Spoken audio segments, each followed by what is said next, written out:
সাথী, তোর একটা খাতা দে না, আমি খাতা নিয়ে আসতে ভুলে গেছি। আমার তো একটাই খাতা, তুইও না। এই টনি কোথায় গেছে রে? ওর পেট খারাপ করছে তো বাইরে গেছে। টনি ব্যাগটা দে তো একটু, খাতা নেবো।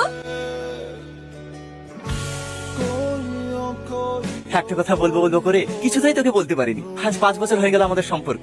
সত্যি কথা বলতে আমি প্রথম থেকেই তোকে ভালোবাসি। একটু একটু করতে করতে কখন যে তোকে এত ভালোবাসি ফেলেছি আমি নিজেই জানি না। এখন একদিন তোর সাথে দেখা না হলে আমার মনটা কেমন অস্থির হয়ে ওঠে। আমি সব সময় জানাল দিয়ে তাকিয়ে তাকিয়ে দেখি, এই বুঝি তুই এলি। সত্যি বলছি, আমি তোকে অনেক ভালোবাসি, আমার জীবনের চেয়েও বেশি। সবশেষে আবারও বলছি, আই লাভ ইউ সালমা। এটি তোর বেস্ট ফ্রেন্ড টনি।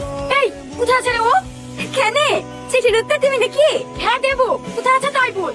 কোথায় থাকবে আবার? এই টাইমে তো মাথাতে বসে আড্ডা দেয়। এই চোখ তো অনেক হচ্ছে। এই ওঠ, তোর সাহস কি করে হলো আমাকে চিঠি দিও? কিসের চিঠি? ওরে বাবারে, জানে ভাজা মাছটা উল্টে খেতে জানে না। এটা কি? এটা তো আমারই, তুই কোথায় পালি? এই সালমা, ওর কোনো দোষ নাই।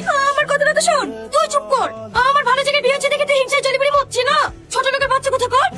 সালমা, আমার কথাটা তো শোন। খবরদার, তোর এই নোংরা মুখে আমার নাম উচ্চারণ করবি নি। তোকে আমার বন্ধু বান্ধব ঘৃণা লাগছে। ছি।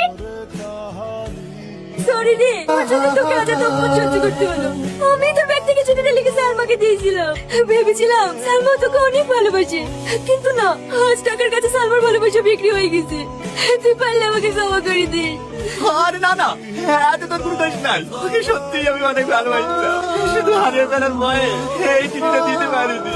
ভাবতাম চিঠিটা পাওয়ার পর ও যদি আমার সাথে কথা না বলে আমাদের বন্ধুদের সাথে নষ্ট হয়ে যায়, তখন তো ওর সাথে কথা না বলে থাকতে পারবো না। আর সেটাই হলো।